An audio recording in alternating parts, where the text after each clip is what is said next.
আসসালামু আলাইকুম সবাইকে। এসএসসি 25 ব্যাচের স্টুডেন্টরা যারা এতদিন হায়ার ম্যাথ নিয়ে একটু প্যারায় ছিল, হায়ার ম্যাথ এতদিন পড়ো নাই, তাদের জন্য এই ক্লাসটা। তুমি যদি একটা ক্লাস করো, আশা করি হায়ার ম্যাথের এমসিকিউতে 25-এর ভিতরে অ্যাটলিস্ট 15+ পাবা। এটু কনফার্ম থাকো, একটা ক্লাসের ভিতরে তুমি 15+ পাবা এমসিকিউতে।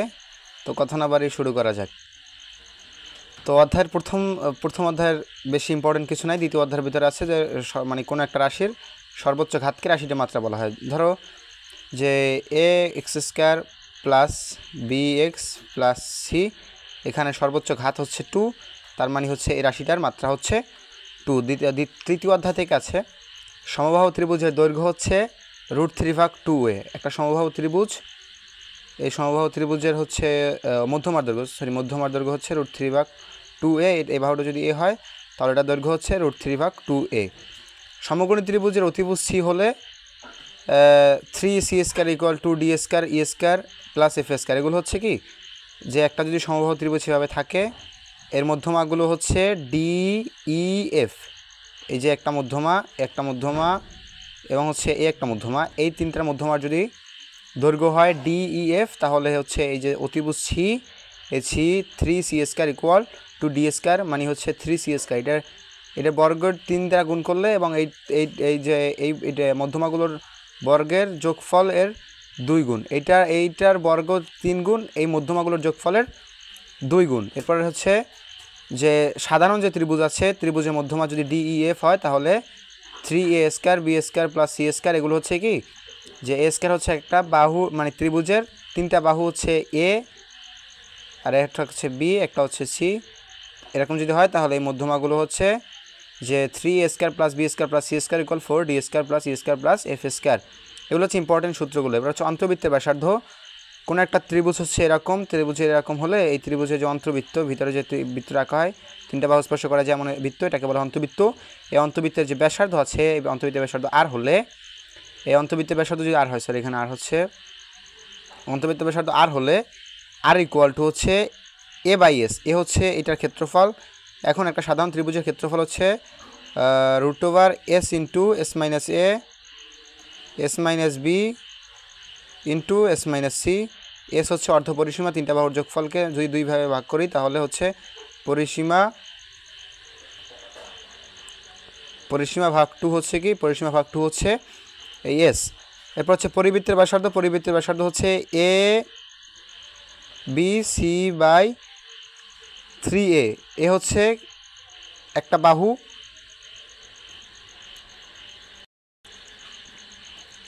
এই এবিসি হচ্ছে কি 3টা বাহুর গুণফল, আর হচ্ছে এই যে এ হচ্ছে ত্রিভুজের ক্ষেত্রফল। নববিন্দু ব্যাসার্ধ মানে যে পরিবৃত্তের ব্যাসার্ধর অর্ধেক। নববিন্দু ব্যাসার্ধ, এই যে একটা নববিন্দু বলতে বোঝানো হয় তাকে একটা মানে অন্য একটা বৃত্ত, এটা বোঝার দরকার নেই। আপাতত এটুকু বুঝলেই হবে যে নববিন্দুর ব্যাসার্ধ পরিবৃত্তের ব্যাসার্ধর অর্ধেক। অধ্যায়ের 6 নম্বর অধ্যায় থেকে অধ্যায় নম্বর যে 4-5 এর থেকে বেশি এমসিকিউর জন্য বেশি ইম্পর্টেন্ট কিছু নাই, ওগুলো এমসিকিউর ভিতরে আলোচনা করা হবে। সমীকরণের মূল হচ্ছে -b plus minus √b² - 4ac। এই b² - 4ac কি, b² - 4ac হচ্ছে নিশ্চায়ক। এই নিশ্চায়ক নিয়ে একটা গুরুত্বপূর্ণ বিষয় হচ্ছে, নিশ্চায়ক যদি 0 সমান হয় তাহলে বলা হয়ে থাকে এই মূলটা হচ্ছে সমান, আর যদি 0 থেকে মানে 0 থেকে বড় বা 0 থেকে ছোট হয় তাহলে বলা অসমান। আর নিশ্চায়ক যদি পূর্ণবর্গ হয়, তার মানে নিশ্চায়ককে যদি রুট করা হয় তাহলে যদি একটা মানে হচ্ছে সাধারণ মান আসে, সেটাকে তাহলে হবে কি মূলত। আর যদি দশমিকের মান আসে তাহলে সেটা হবে অমূলত। আর হচ্ছে নিশ্চায়ক যদি ধনাত্মক হয় তাহলে বলা হয় বাস্তব, আর ঋণাত্মক হলে অবাস্তব। ওকে, ধনাত্মক হলে কি বাস্তব, ঋণাত্মক হলে অবাস্তব। এগুলো থেকে অনেক এমসিকিউ আসে থাকে। অধ্যায় নম্বর 6 হচ্ছে যে কোনো একটা মানে হচ্ছে এক্স যদি 2 এর থেকে ছোট হয় বড় হয়, সেক্ষেত্রে এই চিহ্নটা ব্যবহার করা হয় থাকে 2 এরকম। এগুলো একটু দেখে গেলে হবে, ইম্পর্টেন্ট, এগুলো থেকে এমসিকিউ আসে থাকে। এরপরে যেটা হচ্ছে অধ্যায় নম্বর 7 ইম্পর্টেন্ট যেগুলো সেগুলো হচ্ছে যে n সংখ্যক স্বাভাবিক সংখ্যা সমষ্টি n × n+1/2, আর যদি জোড় হয় n × n+1, বিজোড় হলে n² দিলেই হয়ে যায়। এরপর হচ্ছে যে n সংখ্যক বর্গের সমষ্টি দিতে হবে n × n+1 2n+1/6, ঘন দিলে n × n+1/2 এর হোল স্কয়ার। এরপর হচ্ছে অধ্যায় নাম্বার 8 থেকে ইম্পর্টেন্টগুলো হচ্ছে যে NCR মানে হচ্ছে বোঝানো হয়ে থাকে যে একটা বিস্তৃতিতে ওই যে a প্লাস বি এরকম একটা বিস্তৃতি আছে, ঠিক আছে। এটা টু দি পাওয়ার এন দিয়েছে। এটার হচ্ছে কি যে বলছে যে আপনি এটার এনতম পদ নির্ণয় করেন, বা হচ্ছে আর প্লাস ওয়ান, এনকে বলা হয় আর প্লাস ওয়ানতম পদ নির্ণয় করেন। তাহলে হচ্ছে কি এন সি আর ইন্টু এটাকে এই এন ভাগ আর মানে এন এরকমভাবে প্রকাশ করা হয়। আবার হচ্ছে এন ফ্যাক্টোরিয়াল ডিভাইড বাই হচ্ছে r factorial N minus r factorial দিয়ে এটাকে প্রকাশ করা যেতে পারে। কিন্তু এই এবার আবার হচ্ছে যে এন সি এক্স ইকুয়াল যদি এন সি ওয়াই হয়, এরকম যদি হয় তাহলে এন এর মানটা হচ্ছে এক্স প্লাস ওয়াই। ওকে, তাহলে n equal x plus y. কোনকের উচ্চতা, কোনক কীরকম, এই যে এরকম হচ্ছে এটা একটা কোনক, এই যে এরকম যদি হয় এটা একটা কোনক বলা হয় থাকে, এই যে এটা কোনক, ঠিক আছে। কোনকের উচ্চতা মানে উচ্চতা বলতে বোঝানো হয় থাকে হেলানো পৃষ্ঠের উচ্চতা, এই হেলানো পৃষ্ঠের উচ্চতা equal to r square plus মানে root over r square plus h square. একটা স্বাভাবিক বোঝেন যে সমকোণী ত্রিভুজের মানে মতোই, ঠিক আছে। এটা একটা হচ্ছে যে মানে ভূমি, এটা হচ্ছে উচ্চতা, এটা হচ্ছে অতিভুজ, ঠিক আছে, অতিভুজ, ঠিক আছে। তো আমরা জানি কি যে অতিভুজ স্কোয়ার অতিভুজ ইকুয়াল টু রুট ওভার ভূমি স্কোয়ার প্লাস উচ্চতা স্কোয়ার, ঠিক আছে। এরপর হচ্ছে আয়তন হচ্ছে 1/3 পাই এর স্কোয়ার এইচ না, এটা হচ্ছে হয় পাই এর স্কোয়ার এইচ, ঠিক আছে, পাই এর স্কোয়ার এইচ 1/3 পাই এর স্কোয়ার এইচ। পাই হচ্ছে 3.1416 আর হচ্ছে যে ব্যাসার্ধটা, আর এইচ হচ্ছে উচ্চতা। চতুরস্র বলতে বোঝানো হয় থাকে এরকম, এটা হচ্ছে একটা খাড়া, ঠিক আছে, এটা এভাবে দেখানো হয়েছে, এটা হচ্ছে খাড়া ভাবে, এটা ভূমি মানে যদি ক্ষেত্রফল বলা হয় সেখানে ভূমি ক্ষেত্রফল বলতে এটা ক্ষেত্রফল, আর যদি বলা সমগ্র পৃষ্ঠ ক্ষেত্রফল, এগুলো ক্ষেত্রফল যোগ করতে হবে।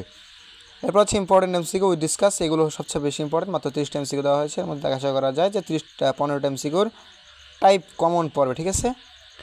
তো এগুলো হচ্ছে 1 নম্বর বলছে যে এ টু দি পাওয়ার এন মানে হচ্ছে এই যে একটা এই দেওয়া আছে যে সেট দেওয়া আছে পাওয়ার অফ এ এর উপাদান কতটি, প্রকৃত উপসেট কয়টা। মনে রাখবেন যে যদি একটা সেটের উপাদান যদি হয় এনটি, তাহলে এর উপসেট সংখ্যা হচ্ছে 2 two the power N. Okay, 2 two the power N. তো এটার এই উপাদান সংখ্যা মানে হচ্ছে 5-এর থেকে সমান অথবা 5-এর থেকে বড় এবং 10-এর থেকে ছোট, এমন উপাদান আছে কয়টা, 5টা। তাহলে এর পাওয়ার অফ এর উপাদান হচ্ছে 2 টু দি পাওয়ার 5 বা 32টি। এখন হচ্ছে যে প্রকৃত উপসেট কয়টা, একটা এই যে প্রকৃত উপসেট মনে রাখবেন যে উপসেট যদি হয় এনটা, তাহলে প্রকৃত উপসেট হচ্ছে n-1।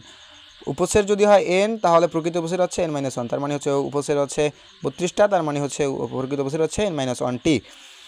এরপর হচ্ছে এফ অফ এক্স যদি 1/√5 - 2x হয়, এটা ডোমেন কোনটা, যে সকল মানের জন্য এফ অফ এক্স মানে হচ্ছে সংজ্ঞায়িত হয়, এটাকে বলা হয় থাকে এফ অফ এক্সের একটা ডোমেন।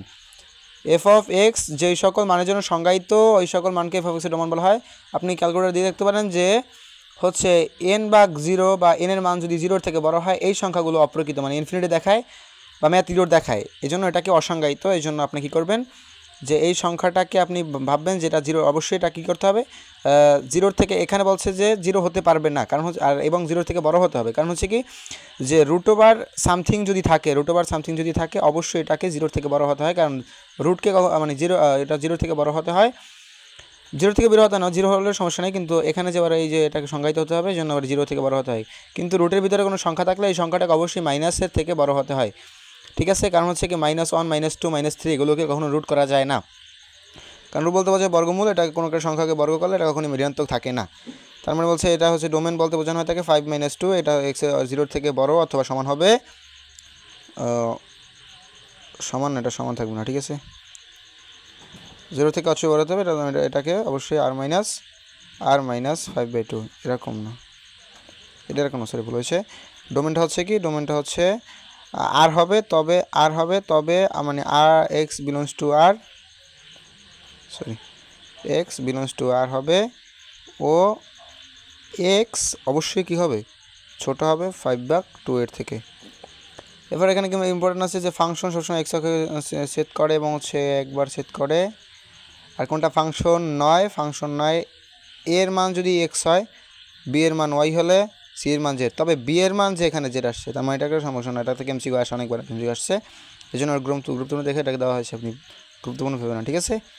যে দেখেন যে b to the power y c to the power z, এই বি এর মান বসাইলে ওয়াই আসবে, যে কোনো ধরেন যে এফ অফ এক্স দেওয়া আছে, এর জন্য ওয়াই মান আসছে, তারপরে এফ অফ বি এর জন্য যদি বি মান আসে, তাহলে বি এর জন্য আবার সি মান আসতে পারবে না, এফ অফ বি এর জন্য কখনো আবার সি মান আসতে পারে না, মানে বি বসাচ্ছেন মানে বি আসছে, সি এর কখনো আসতে পারবে না, ঠিক আছে।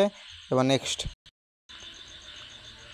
যেখানে বলছে যে P two the power x something 3x³ + 2x² - 7x + 8, এইটার মুখ্য পদের সহগ কত, মুখ্য পদ কোনটা, যে সকল রাশির মাত্রা হচ্ছে কি সবথেকে বেশি বা মান সবথেকে বেশি এগুলোকে বলা হয় থাকে মুখ্য পদ। মুখ্য পদ হচ্ছে এখানে দেখেন 3 টু দি এই 3-এর পাওয়ার সবথেকে বেশি হয়েছে, জন্য 3টা হচ্ছে মুখ্য, এক্স কিউব হচ্ছে মুখ্য পদ। আর এর জন্য এই যে এক্স কিউবের সহগ আছে 3, এই জন্য মুখ্য পদের সহগ হচ্ছে 3, রাশিটা মুখ্য পদ হচ্ছে 3। এরপর হচ্ছে মুখ্য পদের সহগ, এ বলছে যে মুখ্য পদের সহগের সহগ কত, 3, ঠিক আছে।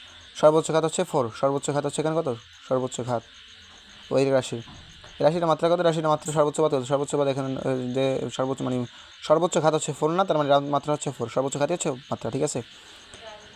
এই যে এফ অফ এক্সকে যদি এফ অফ এক্স একটা মান দেওয়া আছে, এই যে মানটা দেওয়া আছে, ঠিক আছে, এটাকে আপনি ভাগ করবেন এক্স প্লাস 2 দ্বারা, এক্স প্লাস 2 দ্বারা ভাগ করলে তার মানে এক্স প্লাস 2 ইকুয়াল 0 ধরতে হবে, এক্স ইকুয়াল টু হয় -2 বসিয়ে যে মানটা সেটা হচ্ছে এই রাশিটার ভাগ শেষ। F of x equal something দেওয়া আছে, এটাকে যদি আপনি এক্স মাইনাস 2 দ্বারা ভাগ করেন বা এক্স প্লাস 2 দ্বারা ভাগ করেন, এটা এক্স মাইনাস 2 দ্বারা ভাগ করি, তার মানে এটাকে 0 ধরতে হবে, এক্স ইকুয়াল টু হবে 2। এফ অফ এক্সের জায়গায় এফ অফ 2 বসিয়ে যে মানটা পাওয়া যায় এটা হচ্ছে ভাগ শেষ। ওকে, বিসির উপরে এ বি এ লম্ব বিক্ষেপ কোনটা, ঠিক আছে, এটাকে আপনার বলতে হচ্ছে, আপনি এই কাজ করবেন এখানে, ধরেন আপনি বুঝেন বিষয়টা যে বিসি এর উপরে এ বি এ লম্ব বিক্ষেপ কোনটা, ঠিক আছে, বিসি এর উপরে এ বি এ লম্ব বিক্ষেপ কোনটা, আপনি এর উপরে, হ্যাঁ এর উপরে একটা মনে করেন লোহা দিয়ে একটা রশি ঝুলিয়ে দিয়েছেন, এই রশিটা যে যে বিন্দুতে ছেদ করবে এটা হচ্ছে ওইটার মানে এই এ বি, এ বিন্দুতে একটা রশি ঝুলিয়ে দেবেন, বি বিন্দু মানে একটা লোহা ঝুলিয়ে বা সামথিং একটা ভারী কিছু ঝুলিয়ে, তাহলে এই লোহাটা যে বিন্দুতে ছেদ করবে এটা হচ্ছে এ বি এ লম্ব বিক্ষেপ, তার মানে হচ্ছে এটা হচ্ছে দূরত্বটা হচ্ছে লম্ব বিক্ষেপ, বা হচ্ছে এই যে এখানে একটা সূর্য রাখবেন, সাপোজ এখানে একটা সূর্য রাখবেন, সূর্য দেবের বা ছায়া দেবে, সেটা হচ্ছে লম্ব বিক্ষেপ। ওকে, তার মানে এবিবি লম্ব বিক্ষেপ হচ্ছে বিডি, এবিবি লম্ব বিক্ষেপ কোনটা, এটা হচ্ছে বিডি। পরিবৃত্তের ক্ষেত্রফল যদি 16 পাই হলে নববিন্দু ব্যাসার্ধ কত, আপনাদের একটা বিষয় হচ্ছে যে একটা সূত্র আছে যে পরিবৃত্তের নববিন্দুর ব্যাসার্ধ পরিবৃত্তের ব্যাসার্ধের অর্ধেক। এখন পরিবৃত্তের ক্ষেত্রফল দেওয়া আছে, অবশ্যই আমাদের পরিবৃত্তের ব্যাসার্ধ বের করতে হবে। পরিবৃত্তের ব্যাসার্ধ হচ্ছে এখানে 4 বের হচ্ছে, যে এটা হচ্ছে আপনাদের পাই আর স্কয়ার ইকুয়াল যদি 16 পাই হয়, তার মানে আর স্কয়ার ইকুয়াল 16, আর ইকুয়াল যদি 4 হয়, তার মানে নববিন্দু ব্যাসার্ধ হচ্ছে 4/2 ইকুয়াল 2। ওকে, পরিবৃত্ত ব্যাসার্ধ মানে নববিন্দু ব্যাসার্ধ পরিবৃত্তের ব্যাসার্ধ অর্ধেক, এজন্য হচ্ছে এটা, ঠিক আছে। এরপর সমকোণী ত্রিভুজের মধ্যমা যদি 6, 7, 8 হয়, অতিভুজ কত। একটা বিষয় হচ্ছে কি যে নববিন্দু মানে অতিভুজ, আমরা একটা সূত্র পেয়েছি যে অতিভুজ সমান হচ্ছে কি যে 3c², আমরা একটা সূত্র পেয়েছিলাম কি 3c² equal to 2d² plus e² plus f², এই সূত্রটা আমরা পেয়েছিলাম, ঠিক আছে। এজন্য আমরা এই সূত্রটা ইউজ করি, এখানে হচ্ছে এটা হচ্ছে আমরা ডি ধরি, এটা হচ্ছে ডিই, এটা হচ্ছে এফ, সূত্রটা দিই, তার মানে 2d² plus e² plus f² equal 3c², তার মানে c² মানে হচ্ছে এখানে 9.7 প্রায় বেরিয়ে আসছে। আপনারা বুঝছেন যে একটা ত্রিভুজ এই মধ্যমাগুলো এরকম ডি ই এফ, এটা হচ্ছে অতিভুজটা হচ্ছে সি, তার মানে c² ইকুয়াল টু হচ্ছে 3, আমরা সূত্র পেয়েছিলাম 3c² equal to 2d² plus e² plus f², এর জন্য মানটা আসছে 9.97। তিনটা মধ্যমার ছেদবিন্দুকে কি বলা হয়, তিনটা মধ্যমার ছেদবিন্দু একটা ত্রিভুজের মধ্যমাগুলো হচ্ছে এই ডি ই এফ যদি হয়, তার মানে এটাকে প্রকাশ করা হয় জি দ্বারা, জিকে বলা হয় তাকে ভরকেন্দ্র, ঠিক আছে। তিনটা ত্রিভুজের মধ্যমার মানে যে তিনটা ত্রিভুজের মধ্যমারগুলো যে বিন্দুতে স্পর্শ হয় বা মিলিত হয়, ছেদ করে, তাকে বলা হয় তাকে ওই ত্রিভুজের ভরকেন্দ্রকে, এটা মনে রাখতে হবে। ত্রিভুজের তিনটা মধ্যমা যে বিন্দুতে ছেদ করে তাকে বলা হয় তাকে ত্রিভুজের মানে ভর। ওকে, তারপর হচ্ছে যে 50 ডিগ্রি কোণের সম্পূরক কোণ কত, দুইটা কোণের সমষ্টি যদি 180 ডিগ্রি হয়, দুইটা কোণের সমষ্টি যদি 180 ডিগ্রি হয়, তখন তাকে বলা হয় তাকে সম্পূরক কোণ। সাপোজ হচ্ছে x plus y equal to হচ্ছে 180 ডিগ্রি, তার মানে হচ্ছে এই এক্স ওয়াই এর সম্পূরক কোণ, ওয়াই এক্স এর সম্পূরক কোণ। আবার একটা বিষয় হচ্ছে যে x plus y equal to যদি 90 ডিগ্রি হয়, বা দুইটা কোণের সমষ্টি যদি 90 ডিগ্রি হয়, তখন তাদেরকে অপরকে এক একটা কী বলা হয় তাকে পূরক কোণ বলা হয় তাকে, তার মানে হচ্ছে এক্স ওয়াই এর পূরক কোণ। ঠিক আছে, বলছে যে 50 ডিগ্রি কোণের সম্পূরক কোণ কত, 50 ডিগ্রি কোণের সম্পূরক কোণ হচ্ছে এক্স প্লাস 50 ইকুয়াল 180, তার মানে হচ্ছে এক্স ইকুয়াল 130, তার মানে হচ্ছে সম্পূরক কোণ হচ্ছে 180 মানে 130। এখন বলছে সম্পূরক কোণের দ্বিগুণ কত, 130 × 2 ইকুয়াল টু হচ্ছে 260। ওকে, দুইটা কোণের সমষ্টি যদি 180 ডিগ্রি হয়, তখন তাকে বলা হয় তাকে কি সম্পূরক কোণ। দুইটা কোণের সমষ্টি যদি 90 ডিগ্রি হয়, তখন তাকে পূরক কোণ বলা হয় তাকে। দুইটা থেকে আসার সম্ভাবনা অনেক বেশি। সমবাহু ত্রিভুজে বহিস্থ কোণগুলোর সমষ্টি কত? সমবাহু ত্রিভুজে বহিস্থ কোণগুলোর সমষ্টি হচ্ছে 180 মানে 360 ডিগ্রি। আর এটা হচ্ছে মানে মুখস্থ করাই আনো যদি বুঝতে চাই, সেটা হচ্ছে যে মানে হচ্ছে আমরা জানি বহিস্থ কোণগুলো বিপরীত অঞ্চলগুলোর সমষ্টি সমান। তার মানে হচ্ছে কি আমরা এগুলো মানে ক্যালকুলেশন করলে এরকম আসবে যে 2 ইন্টু কোণ x plus y plus z, সেগুলো বেশি কোণ, ঠিক আছে। তার মানে x plus y plus z অবশ্যই 2 ইন্টু 180 ডিগ্রি হবে, 180 ডিগ্রি হয় 360 ডিগ্রি হয়, ঠিক আছে। দুটা বৃত্ত পরস্পরকে যদি বহিঃস্পর্শ করে কয়টি সাধারণ স্পর্শক আঁকা যায়? দুটো বৃত্ত পরস্পরকে মানে স্পর্শ করলে 3টা আঁকা যায়। উত্তর হচ্ছে 3, ঠিক আছে। উত্তর হচ্ছে 3, উত্তর হচ্ছে 3। স্পর্শক আঁকা যায় কয়টা? 3টা। এরকম হচ্ছে এই একটা, দুইটা, 3টা স্পর্শক আঁকা যায়, ঠিক আছে। এরপরে হচ্ছে যে 3x - x² - 8 ইকুয়াল, যদি এদের নিশ্চয় কোনটা আমরা না জানি, নিশ্চয় ইকুয়াল টু b² - 4ac। তার মানে হচ্ছে এখানে হচ্ছে b হচ্ছে 6, a হচ্ছে -1 আর c হচ্ছে 8, b² - 4ac ইকুয়াল টু হচ্ছে 4 বেরিয়ে আসছে। যে আপনারা দেখতে পাচ্ছেন যে b² - 4ac, b² equal 6² - 4 × 8 -4 × 8 -8, sorry এখানে -8 আসছে, -4 a ইকুয়াল আবার 1 না, ঠিক আছে, এটা ঠিক আছে, 32, ঠিক আছে। এরা অসমতার অন্তর্গত হচ্ছে। অসমতার মানে হচ্ছে অসমতাকে চেক করবেন আপনি কোনটি মানে মানটি বসালে এটা সত্য হয়। এরকম আসছে কোন মানটা বসালে এটা সত্য হয়, এটা যাচাই করবেন আপনি। এই অসমতাকে যে কোনো একটা এক্সকে অথবা ওয়াইকে এক পাশে রাখবেন, এরপর আপনি সমাধান করবেন, দেখবেন এক্সের যে ওয়াইটির যে মানটা বসালে এক্সের মানটা সত্য হয়, সেটাই হচ্ছে ওই অসমতার অন্তর্গত। এখানে 2.5 এটা অন্তর্গত, ঠিক আছে, আপনি দেখেন, ঠিক আছে। এ যদি বি এর থেকে বড় হয়, সি যদি 0-র থেকে বড় হয়, তাহলে a c a into c b into c, এর থেকে বি বড় এবং সি 0-এর থেকে ছোট, এ বড়, তার মানে এ আর সিকে আপনি ধরতে পারেন -1 ধরতে পারেন। তার মানে দেখেন এটা হচ্ছে, ধরেন এটা হচ্ছে 3, এটা হচ্ছে 2, এটা 3 2, তার মানে এখানে -3 -2, -3 -2 এর থেকে অবশ্যই ছোট। আবার হচ্ছে এ ভাগ সি, এখানে মাইনাস আসবে, এখানে মাইনাস আসবে, এটাও সত্য। দেখেন আপনি এখানে যদি 3কে 1 দ্বারা ভাগ করেন আসছে -3, -1 দ্বারা ভাগ করে -3 আসবে। আবার বি 2কে যদি আপনি -1 দ্বারা ভাগ করেন তাহলে -2 আসবে, অবশ্যই -2 এর থেকে -3 ছোট। এখান দেওয়া হচ্ছে একটা অনুক্রম ধারার n-তম পথ হচ্ছে এইটা, ঠিক আছে, মানে n এর মানটা এখানে বসে দিলে হবে। তার 19তম পথ কত? আপনি দেখেন -1কে বা -সামথিংকে যদি n দ্বারা মানে n বর্গ করেন বা n দেন, পাওয়ার n দেন, তাহলে n যদি ধনাত্মক হয়, তার মানে হচ্ছে কি এইটা মানে n যদি ধনাত্মক না, n যদি হচ্ছে জোড় সংখ্যা হয়, তার মানে এই 1টা +1 হয়ে যায়। আর n যদি ঋণাত্মক হয় তাহলে এটা -1ই থেকে যাবে, ঠিক আছে। বা হচ্ছে আপনি দেখেন সামথিং 2 - 2কে যদি আপনি স্কয়ার করেন তাহলে হচ্ছে কত? +4 আসে।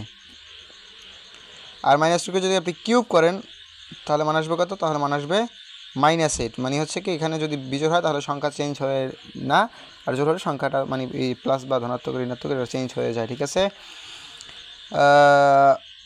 ধারাটি 19তম পথ কত? অনুক্রম ধারা 19তম পথ কত? এখানে n এর মান 19 বসাবেন, n এর মান 19 বসালে এখানে আসবে -1ই থাকবে, -1 + 1 -2, মানে -1 + 1 থাকবে, -1 প্লাস একত্রিত হলে সেক্ষেত্রে 1 একত্রিত হয়ে যায় 2, ঠিক আছে।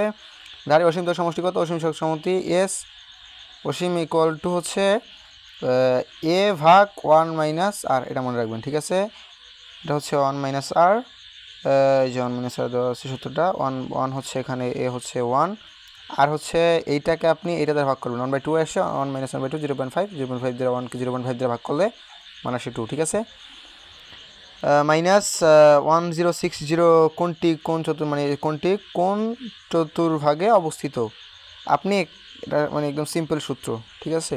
এটা কোনো সূত্র এখানে হয়তো বইতে দেওয়া নাই বা কোনো টিচার আপনাকে দেবে না, এটা একদম সিম্পল সূত্র। কালকে আপনার পরীক্ষার জন্য সিম্পল সূত্র দেওয়া হয়েছে যে যদি কোনো মানে কোন একটা কোণ দেওয়া আছে, ধরেন থিটা কোণ, এটাকে আপনি 90 ডিগ্রি দিয়ে ভাগ করবেন, ভাগ করার পরে আপনার এক্স পয়েন্ট সামথিং আসবে, এক্স পয়েন্ট ওয়াই জেড আসবে, ঠিক আছে। তো আপনি এইটাকে এই যে এইটা আছে যদি ঋণাত্মক হয় এই দিক দিয়ে ঘুরবেন, ধনাত্মক হলে এই দিক দিয়ে ঘুরবেন। আপনি এইটাকে এই একটাকে ধরবেন এক্স, মানে একটাকে এক্স সরি একটাকে একবার এক, আপনি এখান থেকে একবার দুইবার এভাবে করে 1 2 3 4 এভাবে করে এক্স বার ঘুরবেন। এক্স বার ঘোরার পরে ধরেন এখানে এসে পৌঁছাচ্ছেন আপনি, তার মানে আপনি এখানে এসে পৌঁছানোর পরে আরও আছে কি আপনার এক্স মানে ওয়াইজের আছে, তার মানে বুঝতেই পারছেন যে এই ঘরের একটু সামনে আছে, তবে এই ঘরে না, কারণ হচ্ছে এই ঘরে থাকলে একটা এক্সের সাথে এক যোগ হয়ে যেত, ঠিক আছে। তো আপনি এটাকে ভাগ করেছেন 90 দ্বারা, হচ্ছে 11.5 মানে 77 বা সামথিং আসছে, ঠিক আছে। তো আপনি এখানে যেহেতু ঋণাত্মক আছে এদিকে ঘুরবেন 1 2 3 4 এভাবে করে 11 বার ঘোরার পরে দেখা গেছে 1 2 3 4 5 6 7 8 9 10 11 11 বার করছেন, তারপর আরও একবার আছে, ঠিক আছে। মানে একবার বলতে আর টু 77 মানে সামথিং আছে, আপনি বুঝতে পারছেন যে এই পর্যন্ত আসবে, ঠিক আছে, বা হচ্ছে এই ঘরে থাকবে আর কি। এই ঘরের থেকে বেশি তবে এই ঘরের আগে, মানে এই ঘরের থেকে বেশি তবে এই ঘরের চেয়ে কম, তার মানে সেখানে থাকবে। মানে প্রথম, এটা হচ্ছে প্রথম, এটা হচ্ছে দ্বিতীয়, এটা হচ্ছে তৃতীয়, এটা হচ্ছে চতুর্থ, ঠিক আছে। এরপর হচ্ছে এটাকে রেডিয়ানে প্রকাশ করেন। আপনি রেডিয়ানে প্রকাশ করার জন্য ধরেন এক্স টু দি পাওয়ার এক্সের দেশে ডিগ্রি, ওয়াই দেশে মিনিট, আর হচ্ছে জেড দেশে সেকেন্ড। আপনি সেকেন্ড এটাকে আপনি ভাগ দেবেন 360 দ্বারা, মানে 3700 দ্বারা, সরি 3700 দ্বারা, আর আপনি এটা দেখবেন 60 দ্বারা, এটাকে শুধু ভাগ দ্বারা না, এটাকে সবগুলোকে যোগ করবেন তাহলে হয়ে যাচ্ছে। মানে হচ্ছে এটাকে ভাগ দ্বারা দেবেন অন দ্বারা, এটাকে 60 দ্বারা, এটা হচ্ছে 3600 দ্বারা ভাগ দেওয়ার পরে এটাকে ডিগ্রিতে চলে আসবে সবগুলো। এরপর হচ্ছে আপনি এটাকে মানে 3.1416 বা পাই দ্বারা গুণ করবেন, 180 দ্বারা ভাগ করবেন। আপনি চিন্তা করেন আমরা যে মানে একটা বৃত্তের ক্ষেত্রফল বাই করি বা পরিধি বের করি, এই জন্য আমরা কী করি, যে মানে পরিধির কথাই ধরি আমরা 2 পাই আর। এখন দেখেন আমরা এখানে হায়ার ম্যাথের ক্ষেত্রে সূত্র ইউজ করি হচ্ছে আমাদের এস ইকুয়াল হচ্ছে আমাদের আর থিটা, এই থিটাটা থাকে আমাদের রেডিয়ানে, আর এখানে যে আমাদের 2 পাই আর, এখানে আমাদের থিটাটা থাকে ডিগ্রিতে, এখানে থিটাটা হচ্ছে 360 ডিগ্রি, 360 ডিগ্রি ভাগ আমরা দেওয়া থাকে থিটাটা মানে ভাগ ডিগ্রিতে থাকে। এখন দেখেন যে আমাদের এই যে এই এটাকে আমরা এই যে 3600, এটা আমরা কেন ইউজ করি জানেন? এটা হচ্ছে আমাদের আসলে এটা এখন বোঝার প্রয়োজন আছে, বাদ দিন, স্কিপ করলাম এটা, ঠিক আছে। ওরা একটু সূত্র মানে 2 মিনিট লাগবে এটা ডিসকাস করতে, এটা বাদ দিলাম।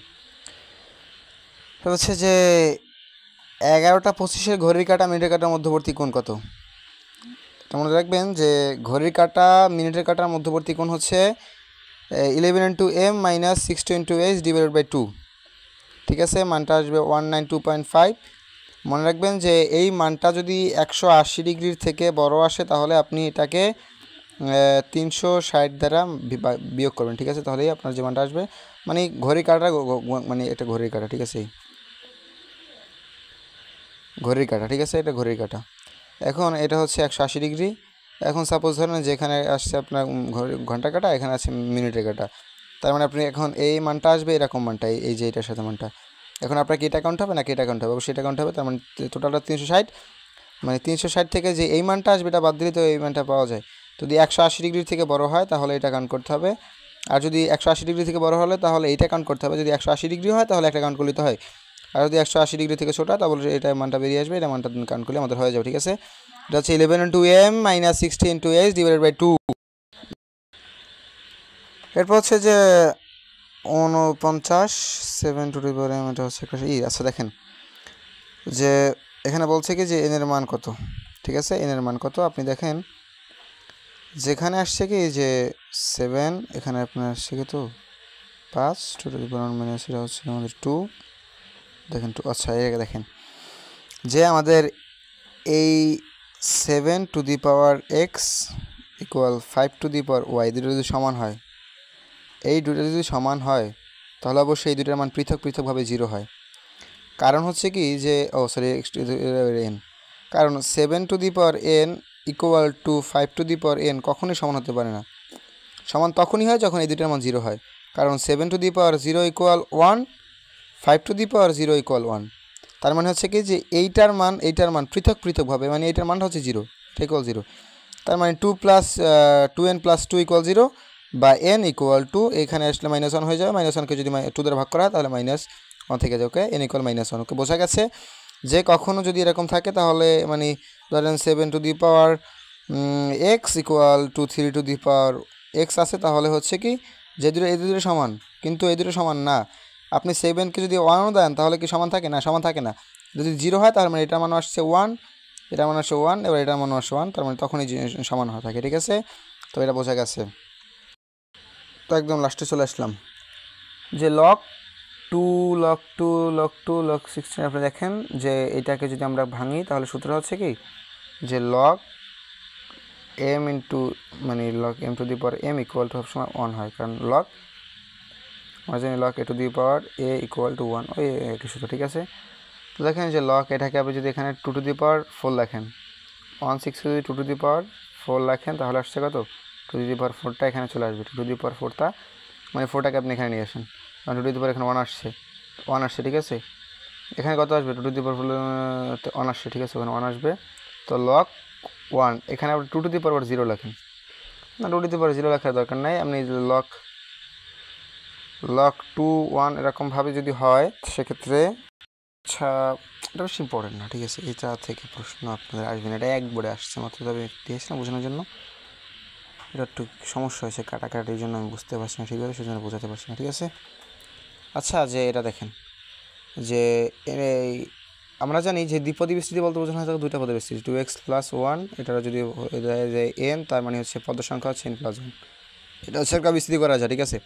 তো n² + 2n + 1, এটা হচ্ছে n² + 2a + 1a² + b² মানে a² + b² + 2ab, সূত্র যায় না, ঠিক আছে। দেখেন যে এখানে অন ধরেন আপনি সাবজেক্ট যখন অনুসরণ করেন তাহলে দেখেন যেটা আসছে n + 1 এর হোল স্কয়ার, n + 1 এর হোল স্কয়ার, তার মানে হচ্ছে যে এখানে আসছে 4, এখানে আসছে 2, 4 × 8, তার মানে হচ্ছে 8।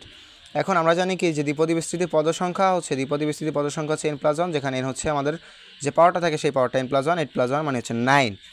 এরপর হচ্ছে যে 26 নম্বর অঙ্কটা হচ্ছে যে ওয়াই অক্ষকে একটা বিন্দু কীভাবে ছেদ করে। আপনি একটা জিনিস চিন্তা করেন যে এখানে আসছে -2 -3 আসে, -2 মানে এখান থেকে -2 এই পর্যন্ত আসবে, এটা বলা হয় তাকে ভুজ, এটাকে বলা হয় ভুজ, এটাকে বলা হয় কোটি। তো এটা হচ্ছে ভুজ, এটা হচ্ছে কোটি। তো ভুজ হচ্ছে এই পর্যন্ত আসবে, তারপর কোটি আবার উপরে বা নিচের দিকে যাবে, যেহেতু মাইনাস সেখান থেকে এই পর্যন্ত আসবে। এখন মনে রাখবেন যে এইটা বলছে যে ওয়াই অক্ষ থেকে দূরত্ব কত, এটা হচ্ছে আমাদের এক্স অক্ষ, এটা হচ্ছে ওয়াই অক্ষ। তো ওয়াই অক্ষ বলতে বোঝানো হয় থাকে এইটা, ওয়াই অক্ষ থেকে এক্স দূরত্ব থাকে। একটা জিনিস মনে রাখবেন, ওটা তো কিছু ডিসকাসের প্রয়োজন নাই, যে এক্স অক্ষ থেকে ওয়াই দূরত্বে এবং ওয়াই অক্ষ থেকে এক্স দূরত্ব থাকে, যেখানে হচ্ছে এক্স ইকুয়াল ভুজ, ওয়াই ইকুয়াল কোটি, এক্স ইকুয়াল প্রথমটা, ওয়াই ইকুয়াল এরকম থাকে। এক্স অক্ষ থেকে এটা হচ্ছে আমাদের এক্স অক্ষ, এটা হচ্ছে ওয়াই অক্ষ, এটা তো সবাই ছোটোবেলা থেকেই জানি আমরা। তো এই এক্স অক্ষ থেকে থাকে কি দূরত্ব, এক্স অক্ষে থাকে ওয়াই দূরত্বে, ওয়াই অক্ষ থেকে এক্স দূরত্ব থাকে, যেখানে এক্স হচ্ছে প্রথমটা ভুজ, ওয়াই হচ্ছে দ্বিতীয়টা বা কোটি। আবার মনে রাখবেন যে কোনো একটা মানে বিন্দু এক্স অক্ষ থেকে ওয়াই দূরত্বে, ওয়াই অক্ষ থেকে এক্স দূরত্বে থাকে, ঠিক আছে। এরপর ঢাল হলো থিটার মান কত, মনে রাখবেন ঢাল m = tan থিটা। এখন যে থিটা = tan ইনভার্স 1m, ওকে। তো tan এখানে বলছে যে 1/√3, আমরা সবাই জানি tan 30 ডিগ্রি মানে 1/√3, tan 30 ডিগ্রি মানে 1/3। এবিকে যদি বি এর মাধ্যমে প্রকাশ করা হয় তাহলে ab = -ba হয়। আপনি একটা জিনিস চিন্তা করেন যে এবি বলতে বোঝানো হয় থাকে যে এদিকে আছে, ঠিক আছে। আপনি যদি উল্টো দিকে আসেন অবশ্যই ভেক্টর ক্ষেত্রে সেটা ঋণাত্মক হয়ে যায়, ab - ab এটা মুখস্থ বিষয়। তারপরে এ যদি বি হয়, অবস্থান ভেক্টর বি যদি হয় তাহলে ab = b - a, এটা সবসময় মনে রাখবেন, দ্বিতীয়টা মাইনাস হয়, দ্বিতীয়টা মাইনাস প্রথমটা, দ্বিতীয়টা মাইনাস প্রথমটা, যে a মাইনাস এ বি আছে তাহলে হবে কি যে অবস্থান ভেক্টর যদি এ হয় এরকম, বি এর অবস্থান ভেক্টর যদি বি হয় তাহলে b - a হয়, ঠিক আছে, b - a হয়। সম্ভাবনা সীমাবদ্ধতা, এটা কত, সীমা কত, সম্ভাবনা সবসময় একের থেকে মানে সম্ভাবনা 1 অথবা 1-এর থেকে 1-এর সমান হয়, আবার -1-এর থেকে বড় হয়, কারণ সম্ভাবনা কখনো ঋণাত্মক হতে পারে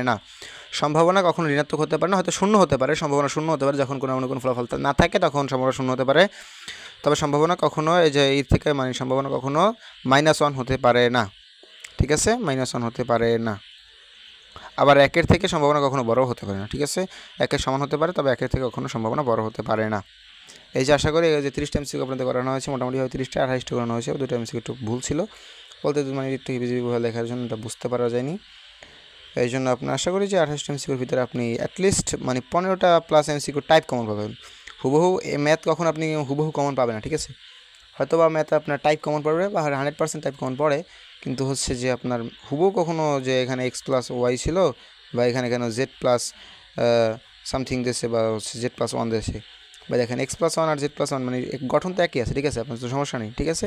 তো টাইপ 100% আশা করি কমন পাবে, আর হচ্ছে এসএসসি মানে হচ্ছে যে 26 ব্যাচ স্টুডেন্ট আসো, তো আমরা অবশ্যই আমাদের পেজটা ফলো করে রাখবো তোমাদের জন্য আরও নতুন নতুন ভিডিও। আমাদের যদি এখন আমি একজন স্টুডেন্ট, আমি একজন এসএসসি পরীক্ষার্থী, ঠিক আছে, তো জন্য তোমাদের জন্য এসে বেশি কিছু করতে পারলাম না, অবশ্যই তোমাদের এসএসসি 26 ব্যাচের জন্য আর বেশ ভালো কিছু ফ্যাসিলিটি পাবা, এই জন্য আমাদের পেজটা অবশ্যই ফলো করে রাখবা এবং হচ্ছে যে আমাদের লাইক কমেন্ট আর শেয়ার করে যাবে, ঠিক আছে, আর ফ্রেন্ডদের বেশি ইনভাইট দেবো তোমার জন্য। আমার এসএসসি পরীক্ষার পরে আশা করি তোমাদের টেস্ট প্রিপারেশনটার জন্য একটা ভালো একটা ব্যাচ তোমাদের জন্য তৈরি করবো, মানে কোর্স একটা তৈরি করবো। যারা এসএসসি 25 ব্যাচে আছো আমাদের ব্যাচের, তারা অবশ্যই তোমাদের ছোটো ভাইদেরকে অবশ্যই আমাদের এই সম্পর্কে মানে পেশা সম্পর্কে মেসেজ দিয়ে রাখবো। আমি এসএসসি 25 ব্যাচের স্টুডেন্ট, লেখাপড়া করছি গণিত স্কুল অ্যান্ড কলেজে। তো সবাইকে ধন্যবাদ, আসসালামু আলাইকুম।